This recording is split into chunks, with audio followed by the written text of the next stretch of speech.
Good morning students. Last video में हमने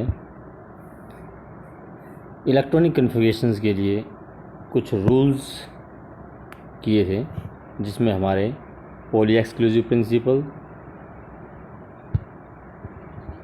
above principle and N+L rules हमारे complete हो गए थे। Pauli exclusive principle means no two electron can have same set of all the four quantum number, which means that maximum number of electron in an orbital is 2, that also with opposite spin. Our principle, electrons are filled in order of increasing energy, that is orbitals with lower energy are filled first, and then N plus rule. The orbitals with lower value of N plus L will have the lower value of energy, and if the two orbitals have same value of N plus L, then the orbitals with lower value of N will have lower energy.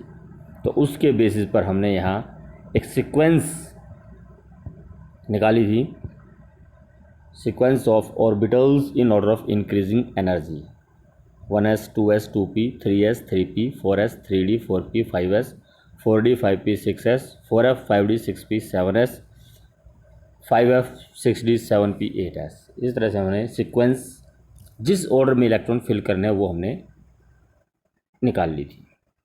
अब हम इसके बाद next आगे इसमें चलेंगे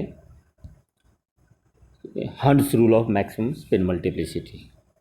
Hund's rule of maximum spin multiplicity, उसके लिए पहले हम कुछ इलेक्ट्रॉनिक कन्फिगरेशंस स्टार्ट करते हैं। Let us take some examples. Carbon, या फिर शुरू से लेते हैं हाइड्रोजन से। What is the electronic configuration of hydrogen? Atomic number is 1. So lowest energy 1s 1s1. Helium atomic number 2 1s2.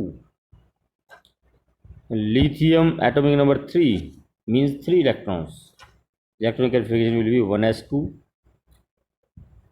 2s1.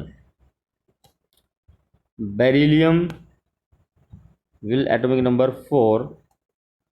So 1s it will contain 2 electron, then 2s it will also contain 2 electrons. Boron with atomic number 5, 1s 2 electron, 2s 2 electron, total 4 हो गए, एक electron अभी भी शेष है, so it will be 2p1 boron. Carbon 1s2 2s2 2p2, and nitrogen will have 1s2 2s2 2p3। अब यहाँ हम थोड़ा सा हंड्स रूल को अप्लाई करेंगे। क्या हंड्स रूल है? जैसे कार्बन की इलेक्ट्रॉनिक कन्फिग्रेशन हमारी आई 1s2 2s2 2p2। For carbon it is 1s2 2s2 2p2। If I show one orbital by one square, अगर मैं एक ऑर्बिटल को एक स्क्वेयर से शो करता हूँ, सो this is 1s, this is 2s। Now p contain 3 orbitals. हमें मालूम है p में 3 ऑर्बिटल्स होते हैं, px py and pz, px py and pz। Now it contains 2 electron. 1s contains 2 electron, one with clockwise and other with anti-clockwise spin. 2s also contains 2 electrons, one with clockwise and second is anti-clockwise. Now 2p also contains 2 electrons. Then what will be the configuration? 2p may be like this, 1 and 2, or 2p may be 1 and 2, or 2p may be 1 and 2, means the 2 electrons in p subshell may be in same orbitals with opposite spin, in different orbitals with opposite spin, and with different orbital in same spin. कुछ बच्चे ये भी कहते हैं कि sir ये भी हो सकते कि same orbitals with same spin, but it cannot be happens because according to Pauli exclusive principle in an orbital there will be two electrons with opposite spin. तो सेम स्पिन के एक ऑर्बिटल में तो हो ही नहीं सकते, so this is wrong. Now what about this, इन तीन कन्फिग्रेशन में से कौन सी कन्फिग्रेशन आपकी सही है? Both the electron in px with opposite spin, both the electron one in px and one in py in opposite spin, and both electron one in px and one in py with same spin. तो इसके लिए हमारा rule आता है hertz rule of maximum spin multiplicity. The rule is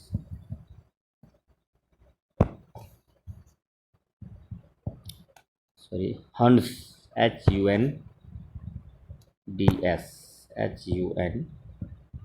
hertz rule of maximum spin multiplicity. Now what is this rule? According to this rule,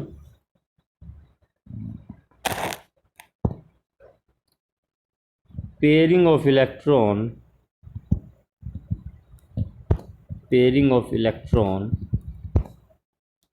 in orbitals of same subshell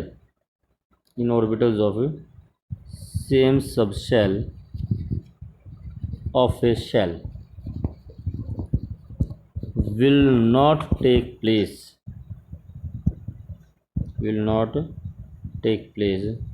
until all the orbitals are singly occupied with parallel spin.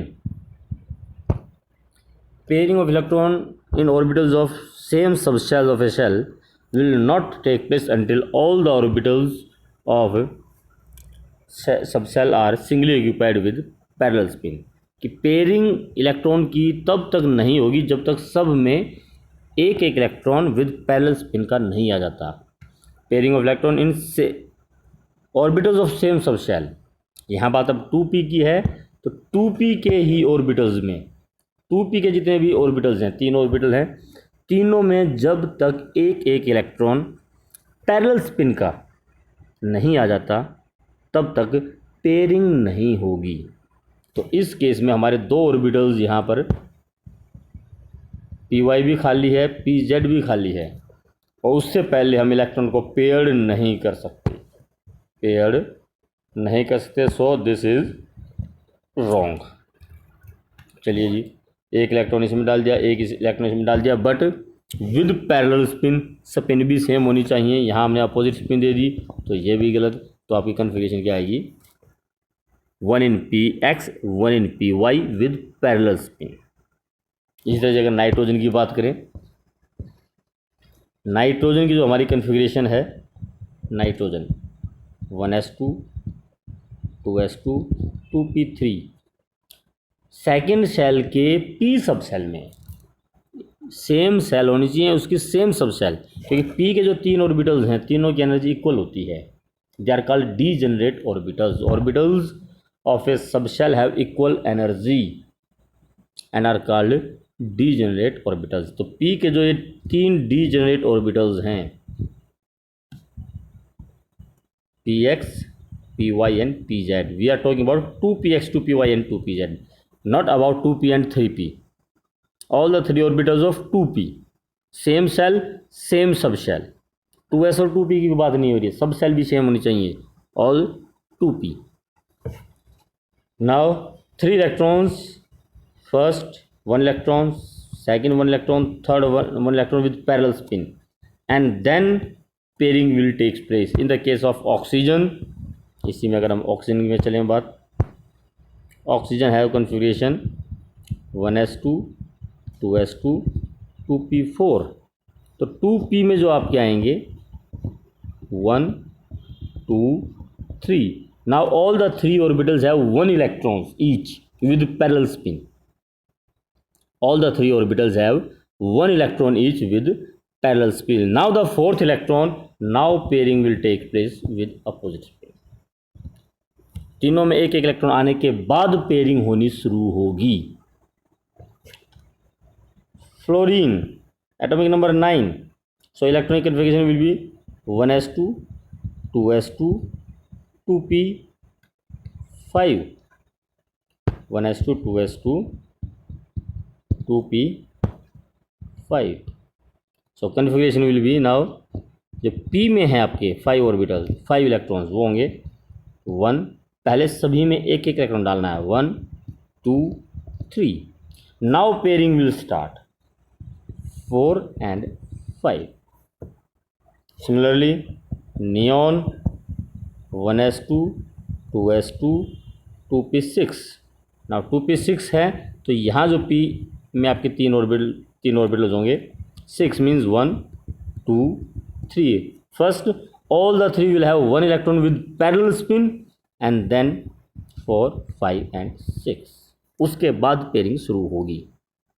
तो ये हमारा hunts rule है. अब इसमें आ जाता है आपका कि why it is called rule of maximum spin multiplicity. What does it mean? What does it mean maximum spin multiplicity? इसका क्या मतलब है? Spin multiplicity is equal to 2s plus 1. Spin multiplicity is equal to spin multiplicity. Spin multiplicity is equal to 2s plus 1 where s is total spin. Total spin और spin multiplicity 2s plus 1 should be maximum. This is the rule. Maximum spin multiplicity. Spin multiplicity should be maximum. And how can we calculate the spin multiplicity in each case? In each case देखिए जरा, जो हमने nitrogen के लिए, nitrogen के हमारे पास 3 different conditions हो सकती हैं. नाइट्रोजन है 2p3. 2p3 means 1 2 3. और नाइट्रोजन में है 1 2 3. और नाइट्रोजन में है 1 2 3. 3 with parallel spin. One electron in each orbital with parallel spin. यहाँ पर आपकी स्पिन अपोजिट है 2 में. यहाँ पर आपके एक ऑर्बिटल्स खाली होते हुए पेयरिंग कर दी गई है. तो इन तीनों में अगर हम स्पिन मल्टीप्लिसिटी निकालें तो that configuration will be right which have maximum spin multiplicity. अब निकालिए जरा. Spin multiplicity is equal to 2 into s plus 1. Spin multiplicity is equal to 2s plus 1 where s is total spin. अब total spin कैसे निकालोगे देखिए जरा. इन this one electron will have spin plus half.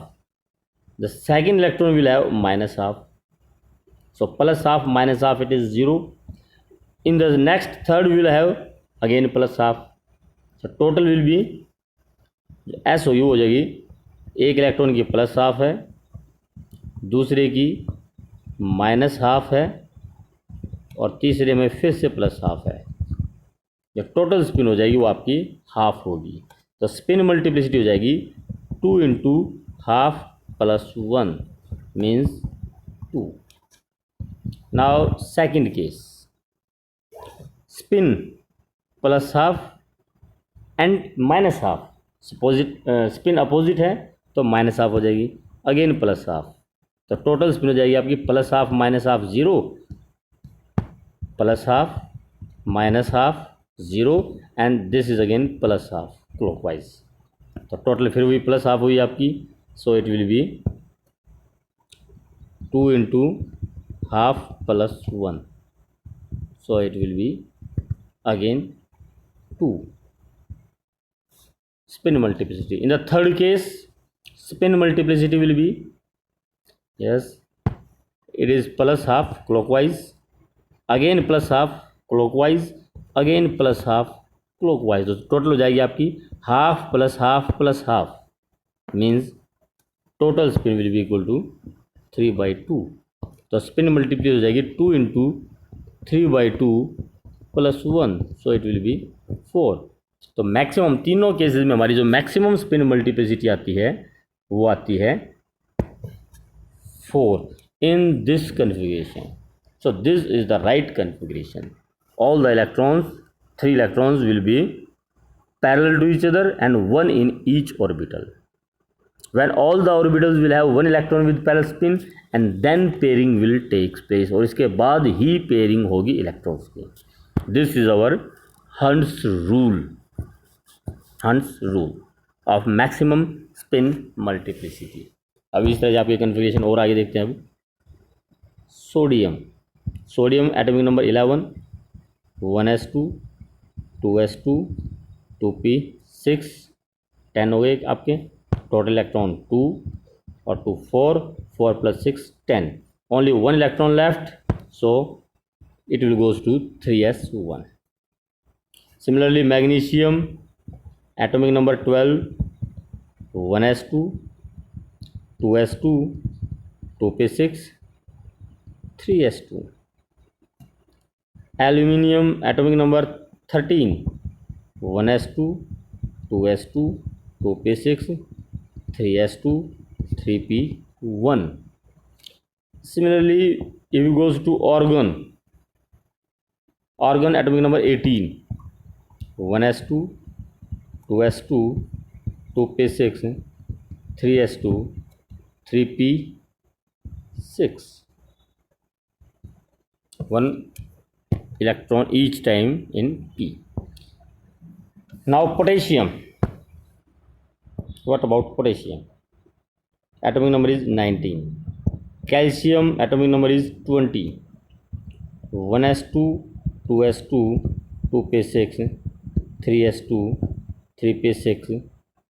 Now electron goes to 4s1. आपको sequence हमने बता रखी है. Sequence is your after 3p electron goes to 4s. 3d में नहीं जाएगा, पहले 4s में इलेक्ट्रॉन जाता है because 4s will have lower energy. 4s की वैल्यू जो है आपकी n+l की वैल्यू 4 + 0 4 होती है, जबकि 3d में 3 + 2 5 होती है. तो 4s की एनर्जी लोअर होती है तो इलेक्ट्रॉन पहले 4s में जाएगा, 3d में नहीं जाएगा. तो इसको हम इतना दूर लिखने की बजाय थोड़ा इसको क्लोज भी लिख सकते हैं, क्योंकि डी हमारा खाली है तो उसको लिखने की ज़रूरत नहीं है. 4s1. Now calcium 1s2, 2s2, 2p6, 3s2, 3p6, 4s2, total 20 electron. Now come to the next. After calcium, scandium 21 atomic number. Electronic configuration will be 1s2, 2s2, 2p6, 3s2, 3p6, 4s2, 3d1.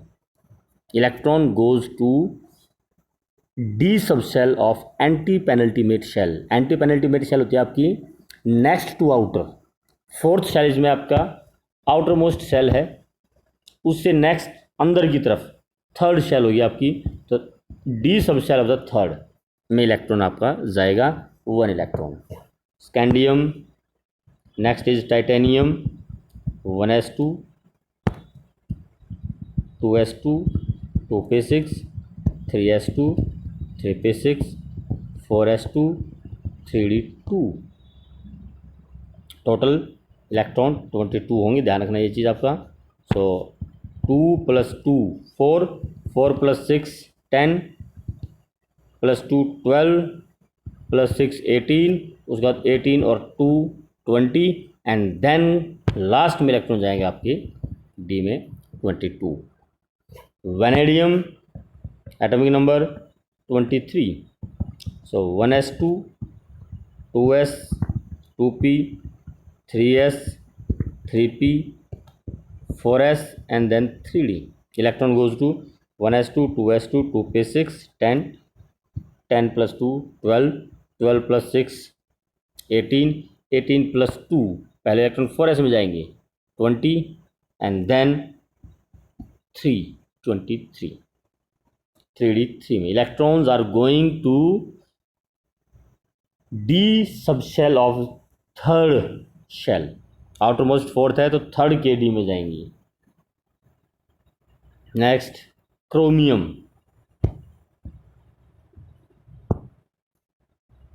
Electronic configuration of chromium 24 atomic number 1s2, 2s2, 2p, 3s, 3p, 4s, 3d. हाँ जी, electrons की counting शुरू करें. 2 plus 2 4, 4 plus 6 10, plus 2 12, plus 6 18. Now we left with 6 electron. We may have 2 20 and 4 आपके 3d में.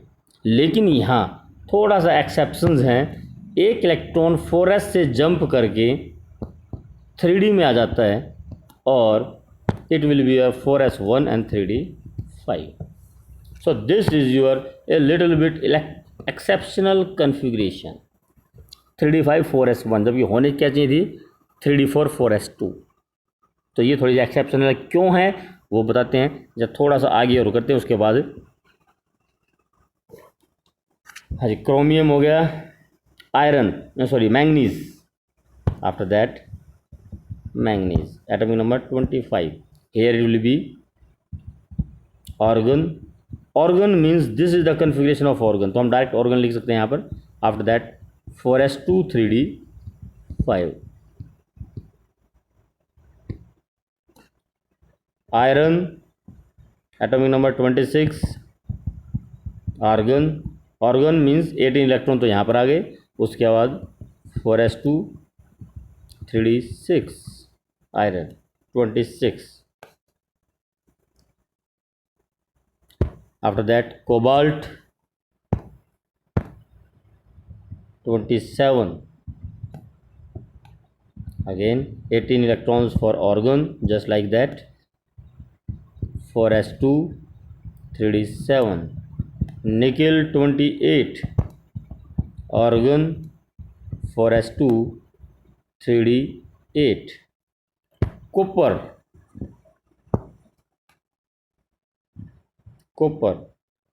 atomic number 29. 18 electron just like organ and then again 4s1 3d 10. मतलब फिर से एक इलेक्ट्रॉन 4s से जंप करके 3d में आ गया. एक्चुअल में होनी क्या चाहिए थी इसकी?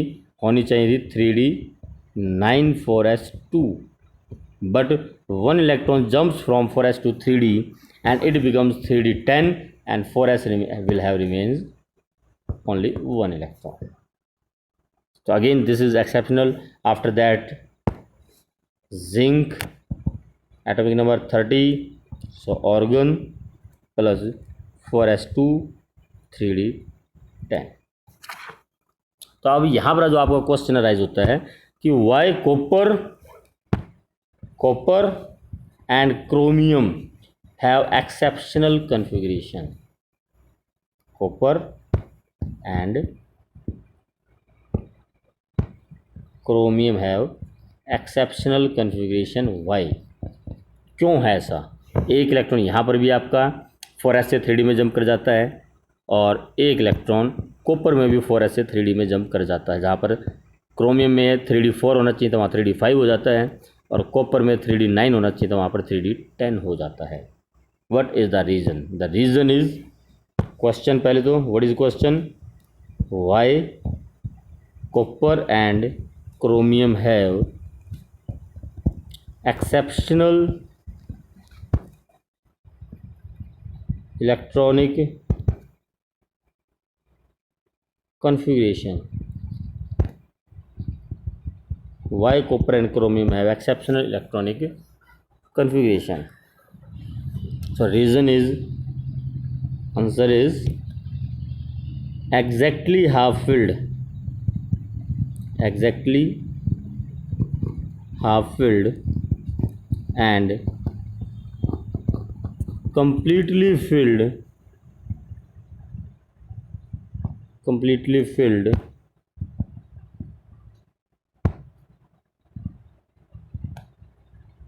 configurations are more stable and hence to gain extra stability, one electron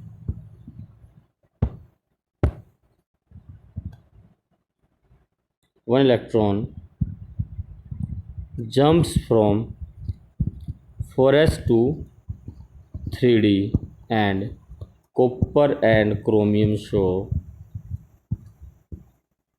exceptional configuration. आपको हमने रीज़न दिया कि एग्जैक्टली हाफ फील्ड और कंप्लीटली फील्ड कॉन्फ़िगरेशंस ज़्यादा स्टेबल होती हैं।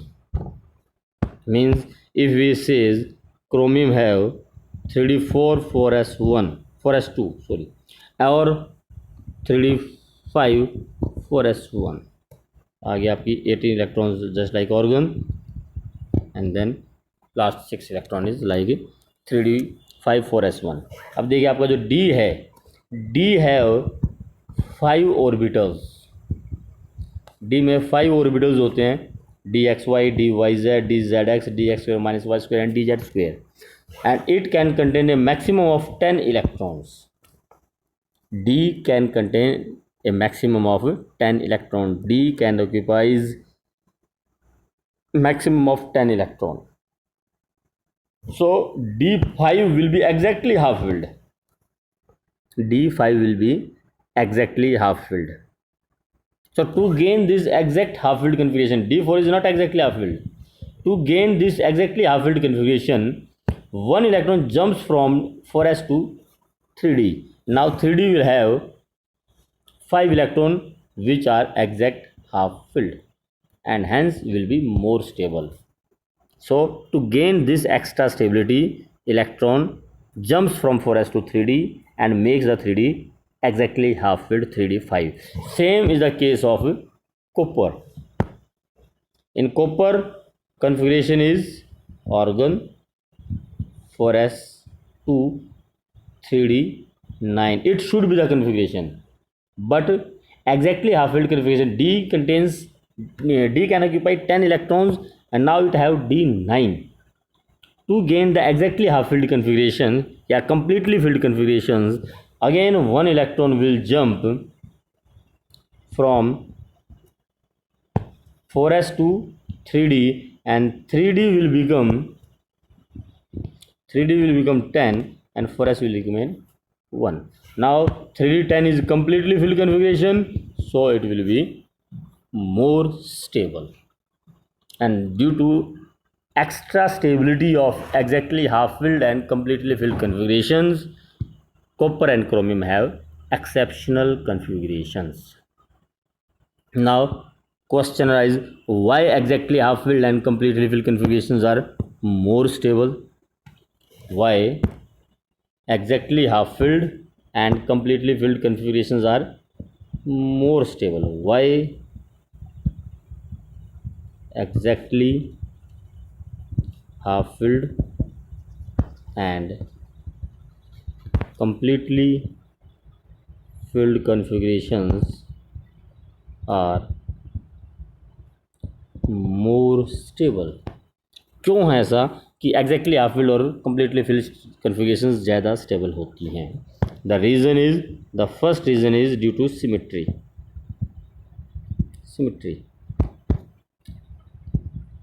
Exactly half filled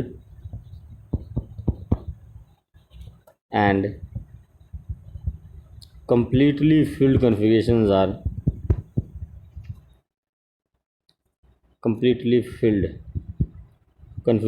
are symmetrical.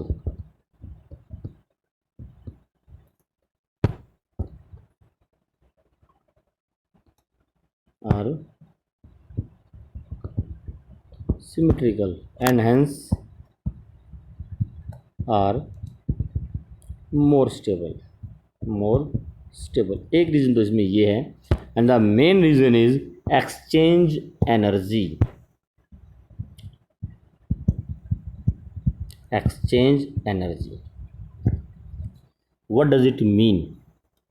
Exchange energy क्या है आपकी, कि जो electrons of the degenerate orbitals, अगर डी ऑर्बिटल्स हैं आपके, D will have 5 orbitals and all these 5 will have equal energy, and these orbitals of equal energy are called degenerate orbitals. Degenerate orbitals.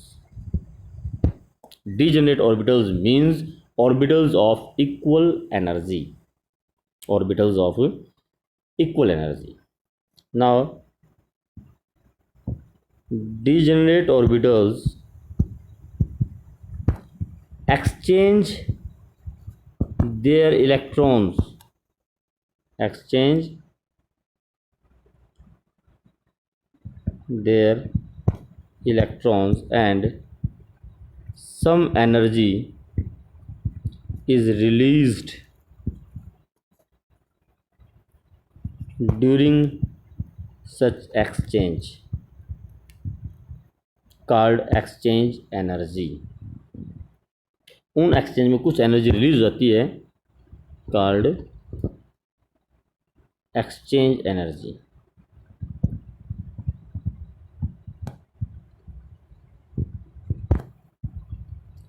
More the exchange energy, जितनी ज़्यादा energy release होगी, more will be stability. More will be stability. जितनी ज़्यादा energy release हो जाएगी, stability उतनी ही ज़्यादा हो जाती है. मतलब जितने ज़्यादा एक्सचेंज होंगे, एनर्जी ज़्यादा रिलीज होगी. एनर्जी ज़्यादा रिलीज होगी तो स्टेबिलिटी भी इंक्रीज होगी. More the exchange energy, more will be stability. या फिर more the exchanges of the electron between the orbitals of the degenerate, between the orbitals of same सब cell, more will be exchange energy, and hence more will be stability. Now let us see in which conditions exchanges are more. First of all, we take D4. This is D4.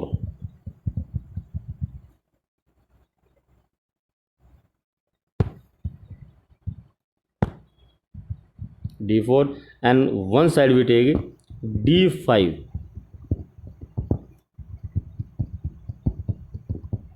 Now let us see in which conditions exchanges are more. Now these two electrons can exchange each other, 1, 2 and 3. This electron can have 3 exchanges with other 3 electrons. Next, 4, 5. Next, 6. There are total 6 exchanges can take place. 6 exchange total for all the electrons. Now in second case we have exchange number 1, 2, 3 and 4. This electron, it can be exchanged with this one, it can be exchanged with this one, it can be exchanged with this one and with this one. 4 exchanges can occur for this electron. Now for second electron, this electron, first electron के साथ इसका exchange हम already count कर चुके हैं, 5, 6 and 7. इस तरफ का एक्सचेंज हम ऑलरेडी काउंट इसको कर चुके हैं. इस एक्सचेंज को हम ऑलरेडी काउंट कर चुके हैं, ध्यान रखना, पहले इलेक्ट्रॉन के साथ ये हम ऑलरेडी काउंट कर चुके हैं. सो नाउ 4 + 3, 7 एक्सचेंज हो गए हमारे. नेक्स्ट फॉर 7 is 8 and 9, और last one is 10. There are total 10 exchange. So during this 10 exchange, more energy will be released. and hence more stability. So more the exchange energy, more will be stability, and exchanges are more in D5 configuration as compared to D4. So D5 will be more stable, and hence to gain this extra stability, one electron jumps from 4s to 4d and it becomes 3d5 and 4s1. So copper and chromium, याद रखना बड़ा important है, copper and chromium have exceptional configuration which is more stable, exactly half filled and completely filled configurations. तो ये आपकी configurations का है. अब कोई भी एलिमेंट अगर हमें किसी भी एलिमेंट की कन्फिग्रेशन लिखनी है, सपोज कीजिएगा एक आपको एलिमेंट दे दिया गया which have atomic number 78, what will be it's configuration. तो कन्फिग्रेशन जो हमें लिखनी है वो है 1s, सीक्वेंस नहीं है, हमें कन्फिग्रेशन बता रहा हूँ, 1s 2s 2p 3s 3p 3d 4s 4p 4d 4f 5s 5p 5d 5f 6s 6p 6d and 6f. Now let us fill 78 electrons in it. 78 electrons will be 2 2s2 2p6 3s2 3p6, total 18. After 3p electron goes to 4s 20. After 4s electron goes to 3d. Sequence याद रखना हम किस sequence में electron भरने हैं. After 3d electron goes to 4p 3d 4p 5s 3d 4p 5s. उसके बाद आता है आपका 4d 5p 6s. पहले इलेक्ट्रॉन देखिए कितने हो गए हमारे, 2 + 2 4 4 + 6 10 + 2 12 + 6 18 18 + 2 20 20 + 10 30 36 इलेक्ट्रॉन, 36 और 38. तो 4s के बाद फिर आता है नंबर 4d का. तो 4d 10, ये हो गया आपके 38 के बाद 48. 4d के बाद नंबर आता है 5p का, 5p 6 54. 5p के बाद इलेक्ट्रॉन नंबर आता है 6s 56 हो गए. अब 6s के बाद नंबर आता है 4f का, 4f 5d 6p 7s. Sequence याद रखना ये चीज़, सीक्वेंस इसमें जरूरी है आपको किस सीक्वेंस में इलेक्ट्रॉन फिल करने हैं, वो सीक्वेंस क्या थी हमारी वो आपको जरूर याद रखनी है. क्या सीक्वेंस थी हमारी, 1s 2s 2p 3s 3p 4s 3d 4p 5s 4d 5p 6s 4f 5d 6p 7s. ये हमारी सीक्वेंस थी, ध्यान रखना ये चीज़. अब 6s के बाद ऊपर नंबर आता है 4f का, तो 4f 14, टोटल हो गए 70. अब 70 इलेक्ट्रॉन के बाद we have 8 electron and now after 4f electron goes to 5d. 5d can accommodate 10 electrons but we are left with 8 only. 70 electrons हमारे फिलअप हो चुके हैं, we are left with 8 electron. So 5d will have 8 electrons. So this will be your configurations. अब इसमें आपका configuration आ गई 1s 2s 2p 3s 3p 3d 4s2 4p 6 4d 10 4f 14 5s2 5p 6 5d 8 6s2. अब इसमें 5f में कोई electron नहीं आया है तो you need not to show this. इसको आप हटा सकते हैं जो आपको जिसमें आपके एक भी इलेक्ट्रॉन फिलअप नहीं हुआ है. And you may right 6s2. So this is your electronic configurations. Now let us also discuss the electronic configuration of ions. Last topic इसमें हमारा electronic configuration of ions. Ions means let electronic configuration of nickel plus 2. Nickel plus 2. In electronic configuration of ions, nickel have atomic number 28, So nickel plus 2 means 2 electron have been removed, so it will have total electron 26. Atomic number is 28, means there are 28 protons. In nickel 28 electrons, but when nickel ion means 2 electron, 2 positive charge means 2 electron have been removed, 2 electron निकल गए इसमें से. So electron are 2 less than number of protons, that is 26 electron. Now we are to give the electronic configuration of 26, but keep in mind, first of all give the electronic configuration of 28 and then remove 2 electrons. तो पहले आपको निकल की configuration लिखनी होगी. तो निकल की कन्फिग्रेशन क्या होगी इसमें 28 में 1s2 2s2 2p6 3s2 3p6 4s2 3d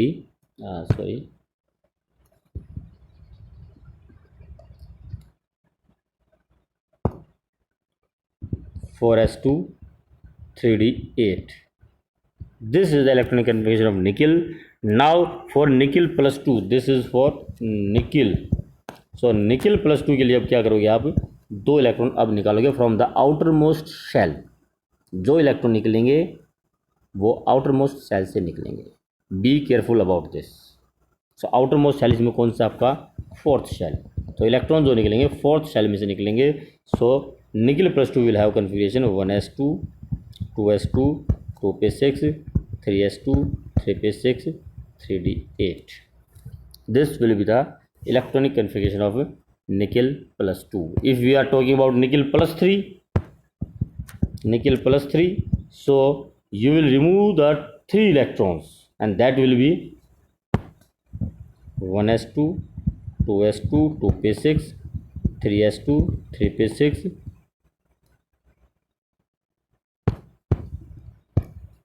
3d and 4s 3d2 4s 8 निकल की है. Now remove 3 electrons. So 2 electron will be removed from 4s, 0 हो जाएगी. 1 electron now will be removed from the 3d. So 3d will have now 7 electrons. 3d will have 7 electrons. 2 electrons will be removed from the 2 electrons goes from 4s and 1 electron will move from 3d. Total 3 electrons अगर हमें remove करने हैं तो इस चीज़ का ध्यान रखना. पहले आप निकल की कन्फिग्रेशन लिख के then you will remove the 3 electrons from the outer most shell. बच्चे गलती कहाँ करते हैं देखिए ज़रा, मैं आपको गलती बता देता हूँ इसमें कैसे गलती होती है. अगर वो निकल प्लस 2 की कन्फिग्रेशन लिखता है and he says that there are 26 electrons because atomic number is 28, 2 electrons are removed, electron is 26. Now he will write 1s2 2s2 2p6 3s2 3p6 4s2 now 3d6. Total electron 26 हैं. देख लीजिए आप, count कर लीजिए. अब 2 2 4 6 10 2 12 6 18 18 के बाद 2 पहले 4s में 20 और 6 ये 26. इलेक्ट्रॉन्स का डिस्ट्रीब्यूशन सही है और सेम सीक्वेंस में, but configuration is wrong. Configuration यहाँ पर गलत क्यों है, because outer most shell contains 2 electrons. Outer most shell contain 2 electron and we are removing electron from the inner shell. Outer most shell के इलेक्ट्रॉन यूं के यूं हैं और अंदर वाले सेल से इलेक्ट्रॉन निकल चुके हैं. निकल के अंदर अगर आप देखोगे, in nickel there are 2 electron the first shell, 8 electron in second cell and 16 electron in third cell and fourth cell contain 2 electrons. तो अगर हम एक ऑर्बिटल कन्फिग्रेशन अगर आप दिखाएं जैसे कि आपने 10th में की हैं, first shell contain 2 electron, second shell contain 8 electron, third shell contain 16 electron.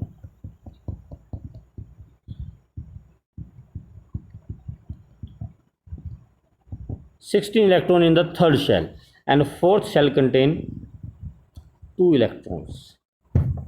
Now when we are counting about nickel plus 2, अगर बच्चा ये कन्फिग्रेशन लिखता है, it's mean its third shell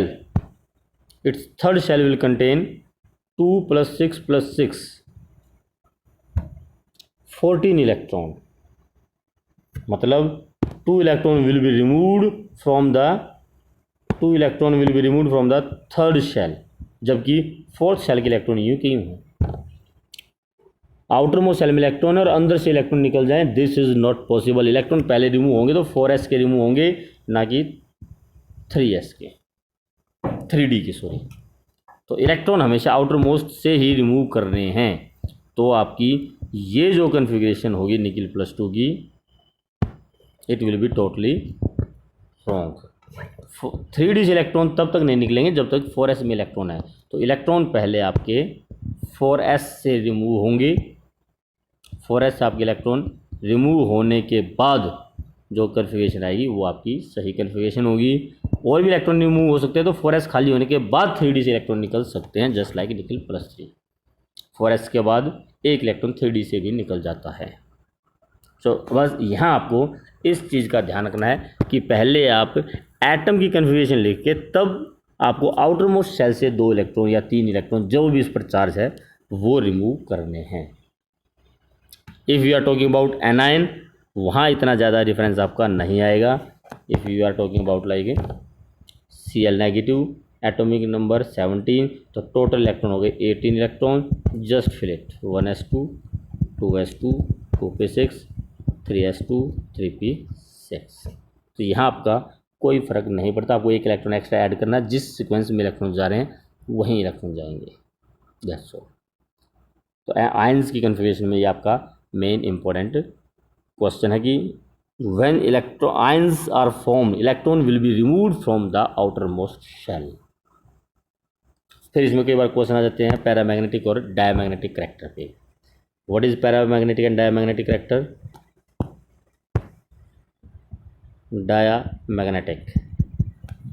Diamagnetic substance, a substance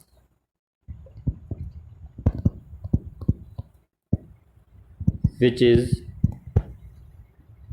weakly repelled by magnetic field,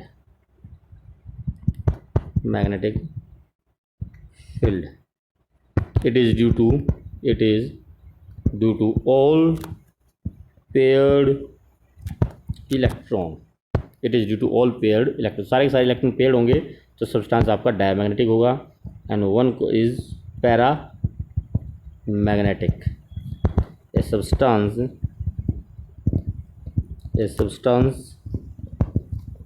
which is weakly attracted by magnetic field is called paramagnetic, and it is due to at least one unpaired electron। एक भी अगर unpaired electron है then substance will be paramagnetic. तो इसमें आपका example लेते हैं हम। सपोज कीजिए बात हमारी है क्रोमियम +3, क्रोमियम। तो क्रोमियम एटॉमिक नंबर 24 है। क्रोमियम की जो कन्फिग्रेशन होती है 1s2 2s2 2p6 3s2 3p6 4s1 3d5। so chromium +3 will have 1s2 2s2 2p6 3s2 3p6 and 3d3। 3 electron will be removed, 1 from 4s and 2 from 3d5, so it will be 3d3. Now 3d3 means it will have 3 electrons and that electrons will be 1 1 and 1 according to Hund's rule. 1 electron in each orbital will parallel spin. Now this chromium 3 will have 3 unpaired electron, तीनों के तीनों electron unpaired हैं, so it will be paramagnetic. और अगर paramagnetic है we will calculate its magnetic moment. So और magnetic moment is calculated as √n into n plus 2, √n into n plus 2, where n is the number of unpaired electron. So unpaired electron in case of chromium 3 is 3, so 3 into 3 plus 2 under root 15 BM, BM means Bohr magneton which is the unit of magnetic moment. तो root 15 will be the magnetic moment of chromium third ion. Paramagnetic होगा और उसका magnetic moment root 15 होगा। Diamagnetic का magnetic moment 0 होता है। अब इस तरह से एग्जांपल लेते हैं हम, निकिल +2। निकिल +2 में डायमैग्नेटिक है या पैरामैग्नेटिक, और अगर पैरामैग्नेटिक है तो इसका मैग्नेटिक मोमेंट क्या होगा। तो देखिए ज़रा, इसमें कन्फिग्रेशन इसकी थी हमारी ऑर्गन, ये तो 18 इलेक्ट्रॉन की बात होगी। उसके बाद फ्रेश 2,3D8 होती है निकिल के लिए, 2 electron will be removed, so 4s will be emptied. तो कन्फिग्रेशन आ गई 3D8। Now 3D8 means 1 2 3 4 5। After 1 electron in each orbital with parallel spin, now pairing start 6 7 8। So these 3 orbitals are paired। यहाँ भी electron paired हो गए, यहाँ भी pairing हो गई, यहाँ भी पेयरिंग हो गई। And the 2 electrons remain unpaired. इन 2 इलेक्ट्रॉन्स की पेयरिंग नहीं हो पाई। There are 2 unpaired electrons. अब अनपेयर्ड इलेक्ट्रॉन्स है, सो इट इज़ पैरामैग्नेटिक, और पैरामैग्नेटिक है तो रूट जो इसका मैग्नेटिक मोमेंट होगा root 2 × 2 + 2 means under root 8 BM। इस तरह से हम मैग्नेटिक मोमेंट कैलकुलेट करते हैं। अनपेयर्ड इलेक्ट्रॉन कितने होंगे और उसका मैग्नेटिक मोमेंट क्या होगा। तो ये 2 डेफिनेशन भी कई बार पूछ ली जाती है कि वेदर इट इज़ पैरामैग्नेटिक और diamagnetic. If all paired electron then diamagnetic, if there is at least 1 unpaired electron, एक भी अगर अनपेयर्ड इलेक्ट्रॉन है, then it will be paramagnetic, और उसका मैग्नेटिक मोमेंट कैलकुलेट करना होता है। और ये भी ध्यान रखना, इसमें अनपेयर्ड इलेक्ट्रॉन है then ion will be coloured. Unpaired electron अगर है, ion will be coloured also. So this is your last topic, electronic configurations of this chapter complete now, and not only electronic configuration but atomic structure chapter is also complete. So complete these 2 chapters and complete your copies, do the exercise, practice the questions। important chapter है, इसके questions की अच्छी तरह से आपको practice करनी है, और इसके बाद हम आपको 1-2 दिन के गैप के बाद अब नेक्स्ट चैप्टर फिर स्टार्ट करेंगे, classification of elements. Thank you.